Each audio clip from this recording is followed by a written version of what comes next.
Yeah, so it's about 700, 800 meg. It's not very big. Actually, I think I have it on my drive.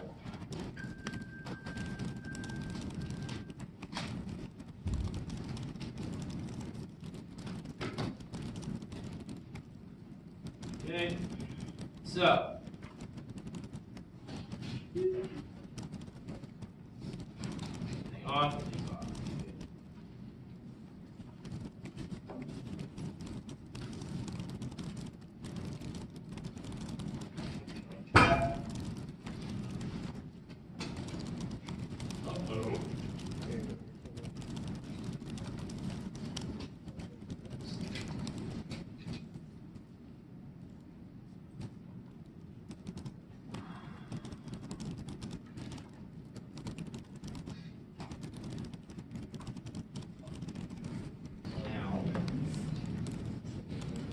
Hopefully.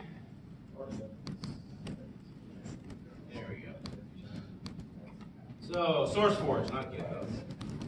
It's 873 megs.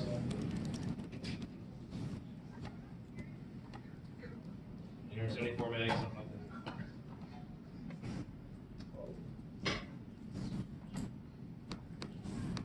And I hope I'm not here all day. 4 minutes, not bad. Not nearly as fast either. That's portable. Alright.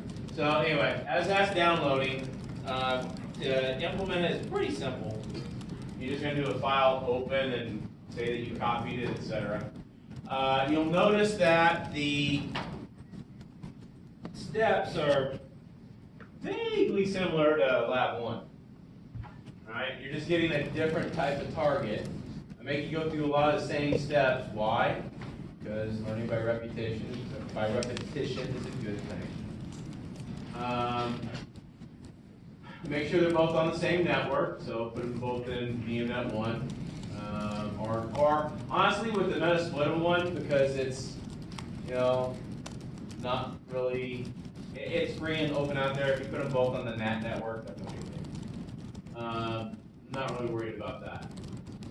Do an OpenBOS scan, get that PDF, gain root access via the Unreal IRC backdoor. I'll show you where that is, how to get through that in Armitage, really easy. Find a web page, and we're going to start working with OWASP. OWASP is the Open Web, oh gosh, I'm going to look stupid. The Open Web Assessment and Scanning Platform, I believe. Don't quote me on that. It's an open source tool that basically does kind of like what InMap does, but for web pages. Can we eat burp? You can if you want to, but we're going to get to burp later on. Absolutely you can. I'm not going to stop. Run a brute force on. Oh, I'm sorry. Do an InMap scan this time explicitly through Armitage. Run a brute force password cracking utility against one of the ports. It could be the FTP port, it could be the SSH port, it could be the Telnet port, it could be a lot of different things. All right, just try it. There's a lot of different brute force utilities you can use. Number 7 is the one that's hard. Okay, this is the one you have to do a little bit of research on. This is the one that challenges everybody. All right, and that's gaining PHP MyAdmin access. All right, let me give you a little hint. SQL. SQL injection. All right, and you can get it. All right.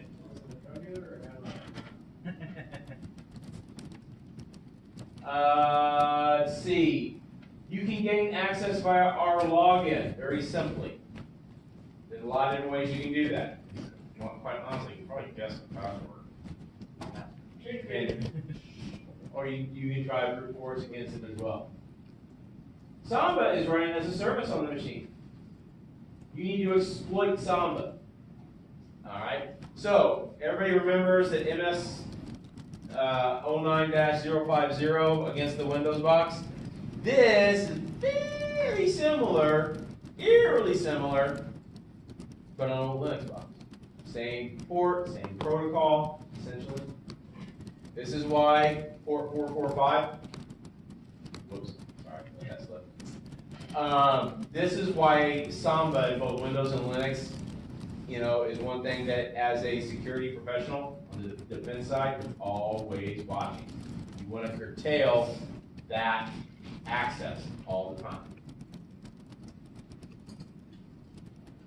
And last but not least, we're going to write up a report. Right?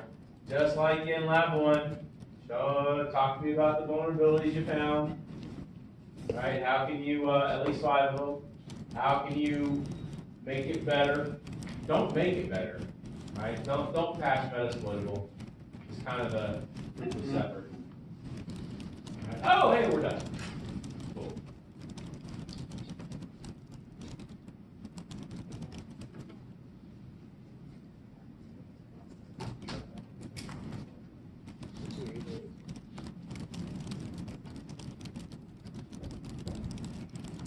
Alright, so once I've downloaded it, I'm just going to transfer it to my virtual machines folder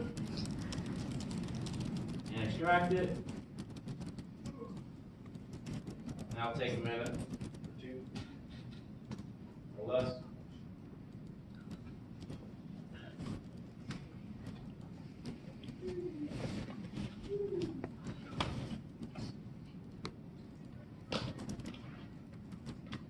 Alright, so there it is.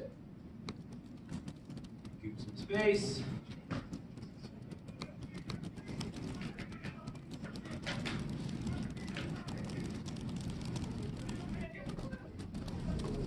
And go into VMware Workstation, file open.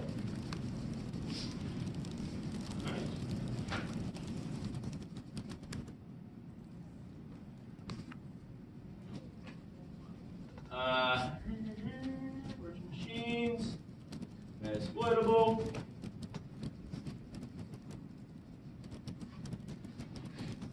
Alright. Now from here, you can see it's on the NAT network. That's fine. You can keep it there. You have to make sure that you put your Kali box on the NAT network too. Okay. Like I said, with this lab, you can be on NAT. That way you have access to the internet. Perfectly fine. Because, if you compromise Metasploitable or somebody else compromises Metasploitable, guess what? It's already been compromised 50 million ways to Sunday, so it's no big deal. Alright, so we're going to power Metasploitable on. If you get this message, you're going to say, I copied it. And you can turn on your Kali box at the same time. Okay.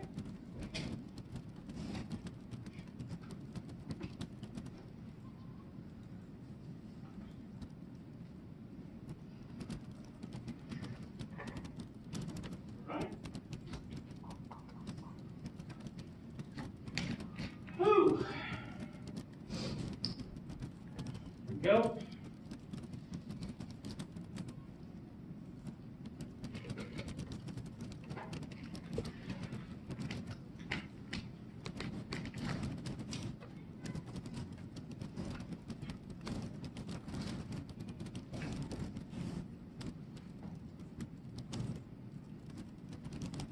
Okie doke. Open up the terminal. Let's find this thing. Let's find Metasploitable. So, find out where we are.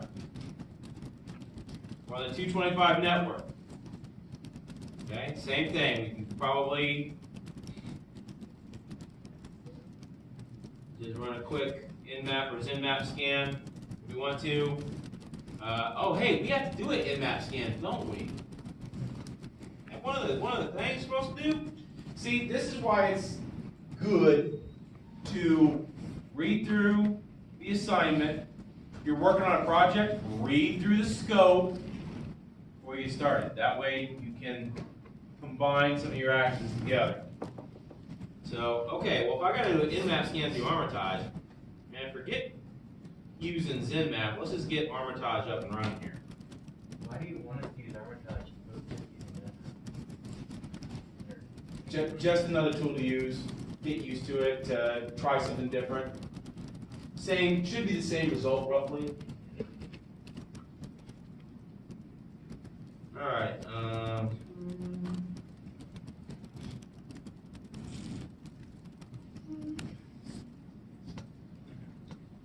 While I'm here.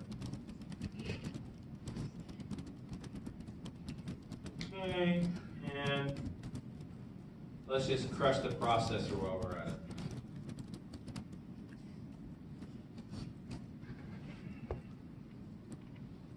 Start getting stuff set up. There we go. I'm starting Armitage. Starting Greenbone. There's what's going to run in the background. All right.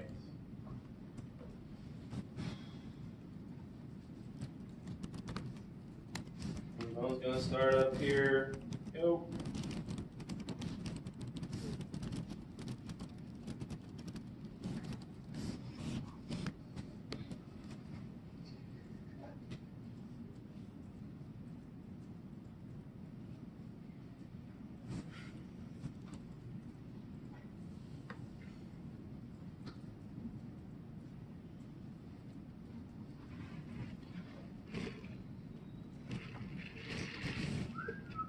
A lot of waiting.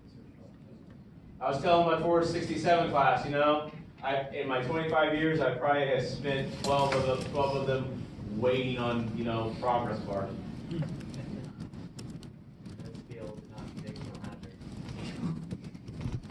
Right? All right. So. All right. So I can just leave that guy there. It's no big deal. Or I can right-click, take the host, and remove it if I want to, but no big deal. I'm going to go ahead and go over to the hosts and do an in-map scan, and I just do a quick ping scan of that 225 network.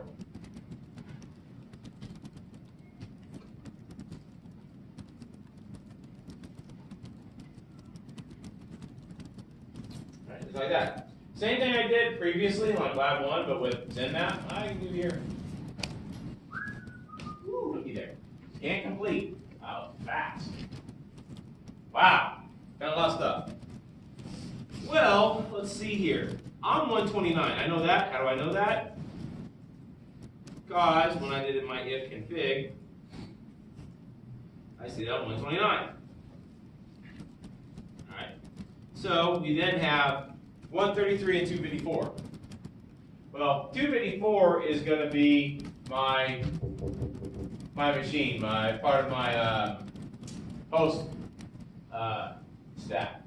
133 though is a great candidate, so I'm just going to take these two out. They don't need them.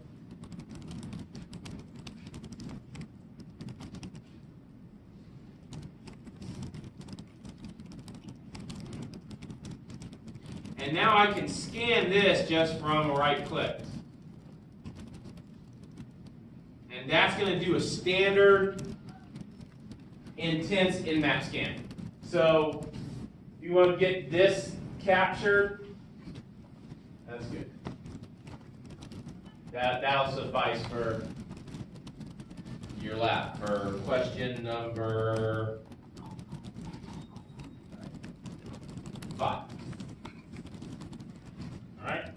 But now that we know the IP address, okay, as that scan is going through, uh-oh.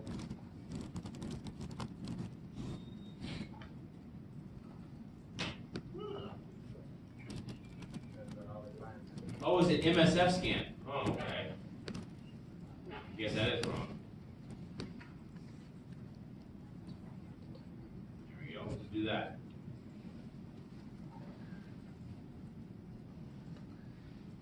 So there we go. Now we have the in-map scanning will be better. So as that's going through, though, we can start setting up our target.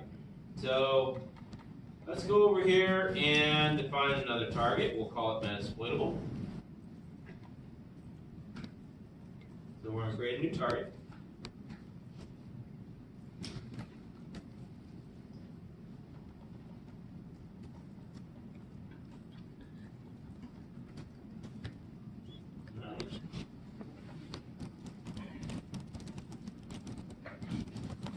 Put its IP in there.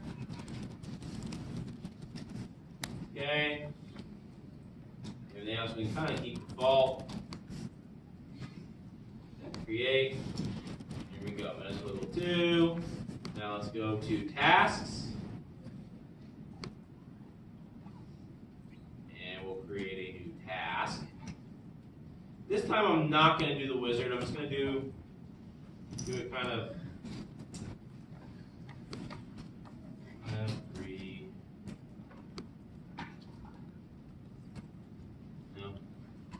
a bit different here. Select the right target. Make sure you select the right target. Okay.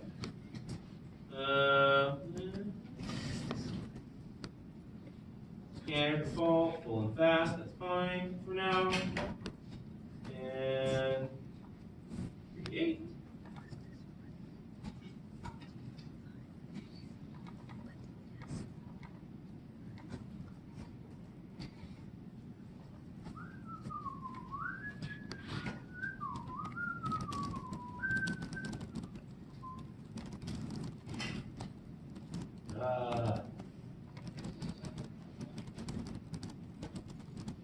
There we go.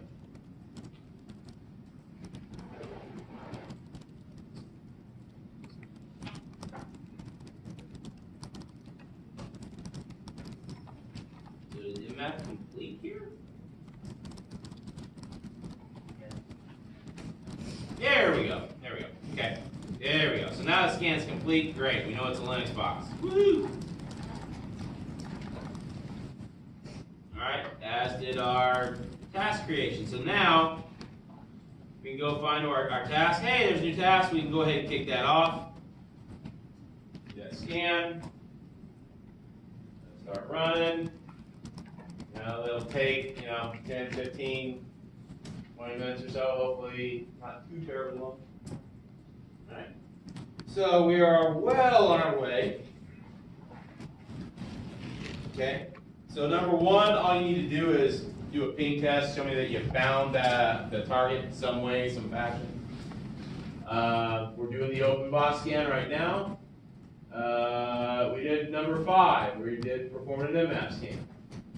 So I'm going to come back to number 3 in a minute.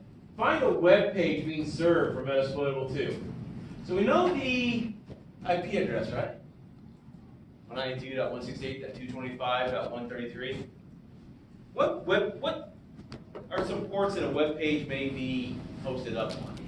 80, 443, 8080. All right. So let's just kind of shift gears here, and instead of trying to use one of these automated tools, let's use just a browser real quick. All right. And if you've done everything right, you can just use your own host computer.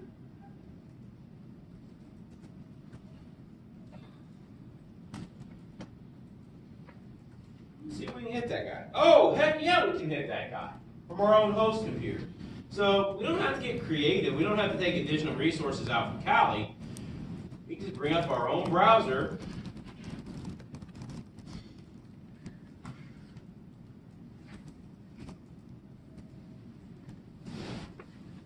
Woohoo! Looky there. There's a web page. There's also links to other web pages. Huh.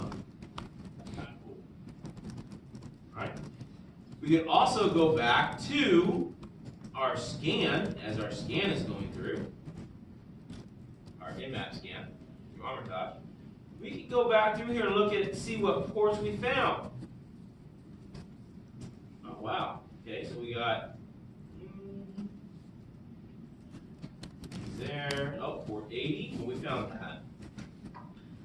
RPC bind. 53. 2049.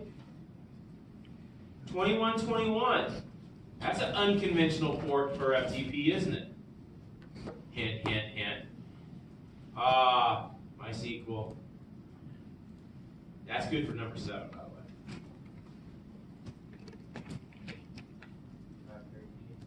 way. Yeah, exactly. There's a lot of good ones here. But let's just stick with Apache JServe.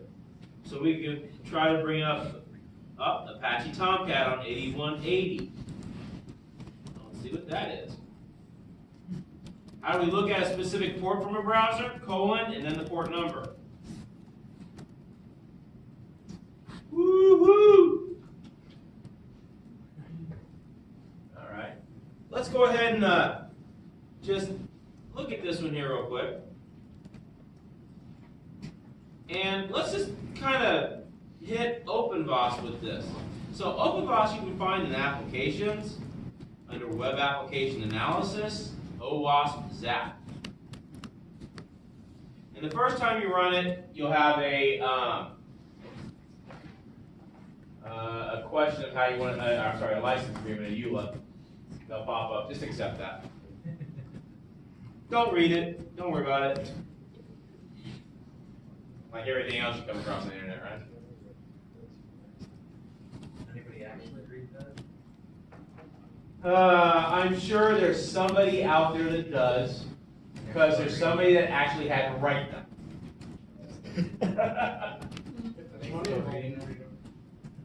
What's that? If there's money involved, you'll read them. Yeah, that's called lawyers. Well, sometimes it's the first person to report this gets, X number. That's right, yeah.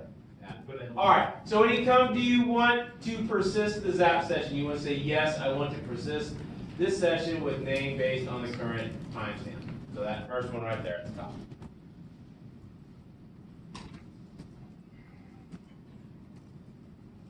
All right, and then when she comes up, just go ahead and paste that in there. No, I can't.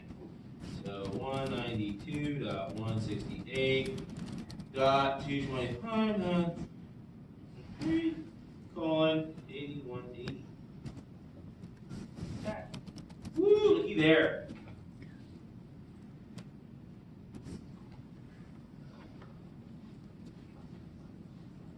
And it'll go and go and go and go and go and go. And you can kind of keep track of it, kind of from the alerts. All right, so it's got a couple of mediums already.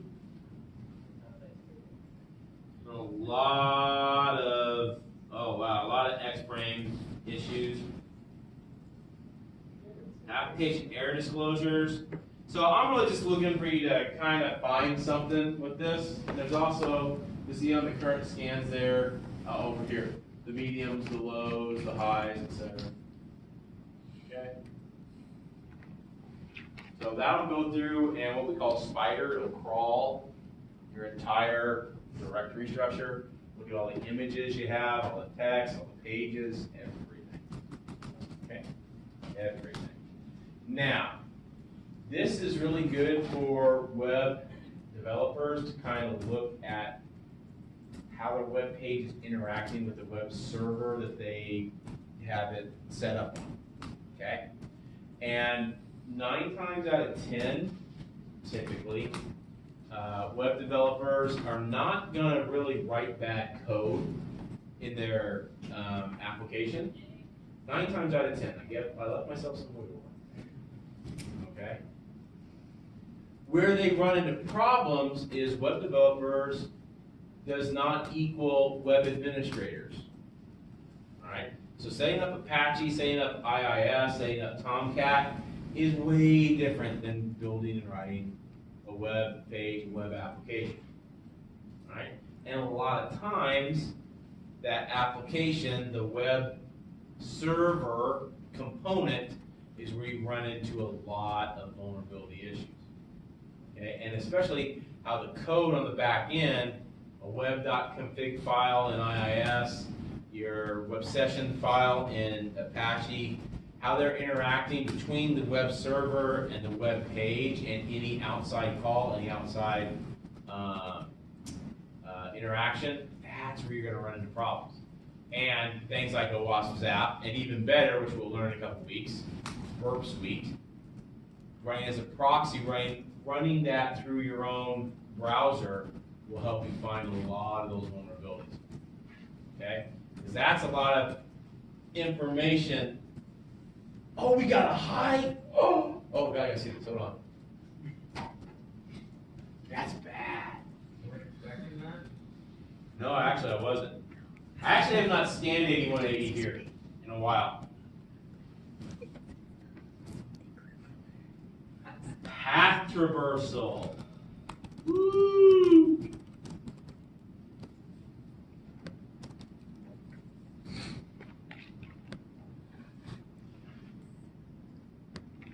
The path traversal technique allows an attacker access to files, directories, and commands that potentially reside outside the web document root directory.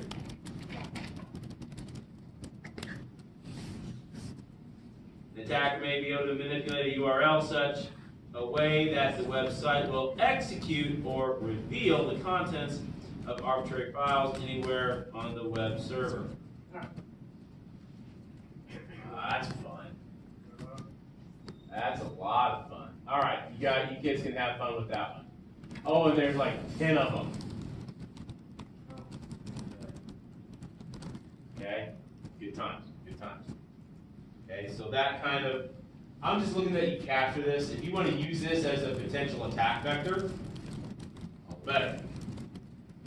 All right, last but not least, what I'm going to cover tonight, see how we're doing on our OpenVOS scan. It's requested, oh, I never, oh no,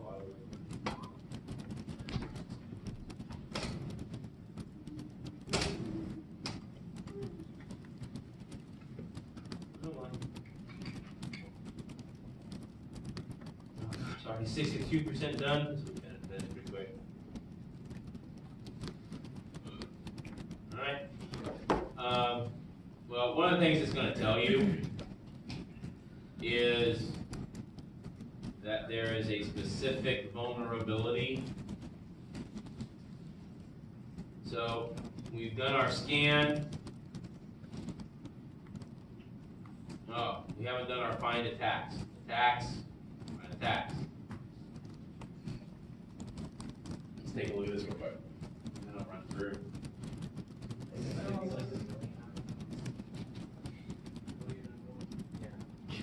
A what? Isn't it gonna give you like 1 million of those attacks? Yeah, gotta start somewhere though. But it's gonna basically correlate to what ports that are open and the operating system, etc. No, it doesn't. It doesn't. All right.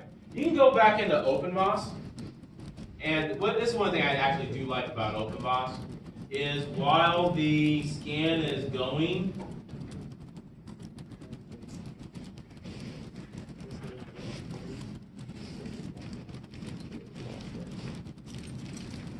was it 88%? You can actually dig into the report and find out what it's seen thus far on the device you're scanning or devices you're scanning.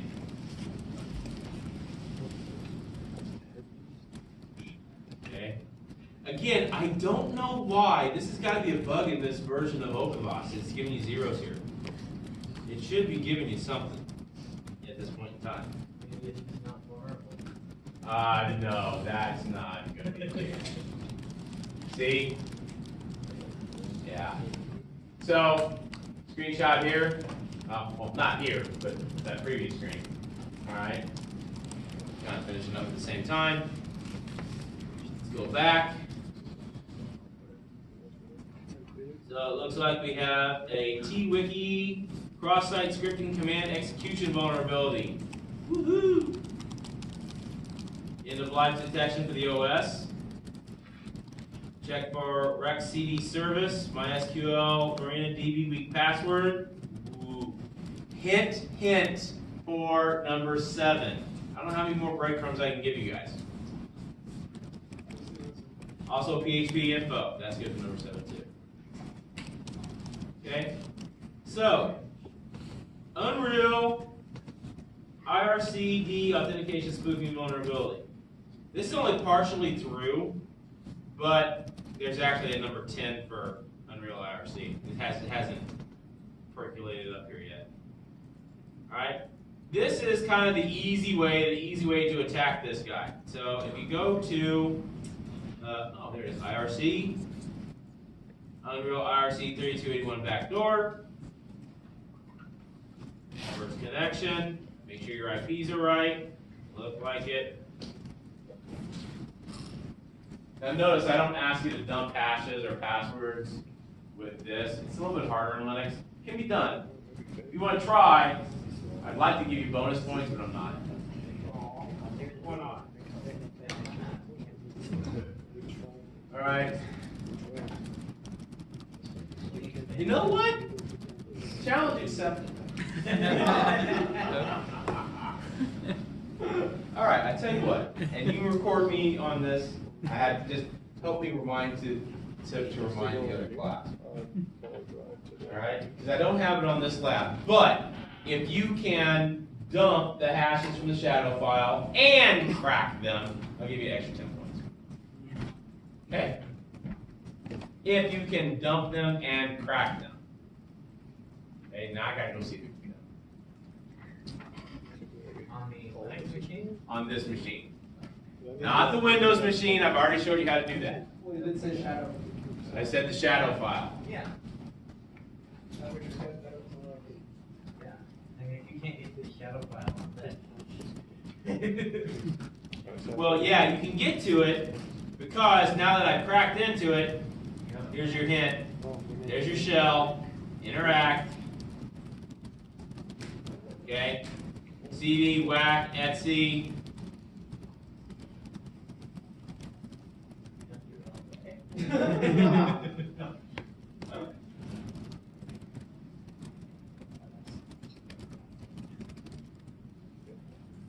Can't CD into a file. Oh, that's right. Cat.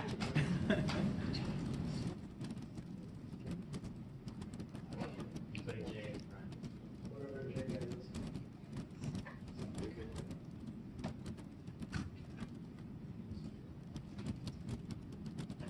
Except we know what JCat is. Alright. Well, there you go then. Shadow. I forgot I've been working on our health systems all day, that's why.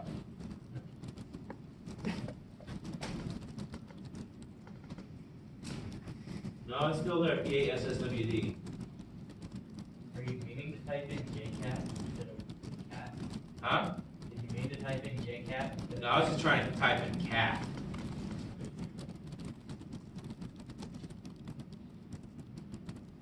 There we go. Yeah. There we go. So there you go. There's yeah. We already know what the password should be. Huh? I already know what the password should be, so it's not hard to crack. Well, no. Show me that you cracked the hash. Just should have word listed once. Right. It's a- Turn on. So that gets you probably through what? 50–60% of the lab. I mean, I was gonna cook my steak that way, but okay. Okay. So Yes, that would work. questions? Another fun weekend for y'all. For some of you. We'll be in Australia on satellite internet and dial-up. So What? that's gonna break.